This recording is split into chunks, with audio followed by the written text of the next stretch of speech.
கொண்டக்கடலை கிரேவி இப்படி செஞ்சு பாருங்கள். குழந்தைங்களுக்கு முதல் பெரியவர் வரைக்கும் எல்லாருக்கும் பிடிக்கும். இதுக்கு 2 முழு கைப்பிடி கடலையை நல்லா க்ளீன் பண்ணி 4 மணி நேரம் ஊற வச்சு எடுத்துருக்கேன். 3 பெரிய வெங்காயம், 2 பெரிய தக்காளி, 4 பச்சை மிளகாய் எடுத்துக்கோங்க. குக்கரில் செய்யுங்க, அப்போ தான் வேலை ஈஸியாக முடியும். சட்டி சூடானதும் தேங்காய் எண்ணெய் ஊற்றிக்கோங்க.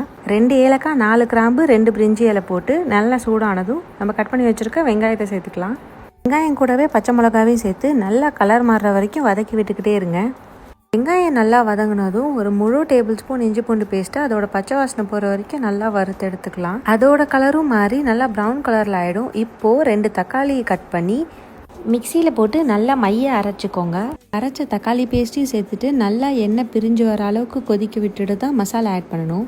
வெறும் இந்த 4 மசாலா தான் ஆட் பண்ணணும். ஒரு ஃபுல் டேபிள் ஸ்பூன் மிளகாத்தூள், 1/2 ஸ்பூன் மஞ்சத்தூள், ஒரு முழு டீஸ்பூன் மல்லித்தூள். இந்த மசாலாவோட பச்சை வாசனையும் போகிற அளவுக்கு நல்லா கொதிக்க விடணும். இது கூட நான் ஒரு 1/4 ஸ்பூன் ஜீரகத்தூள் போட்டுக்கிறேன்.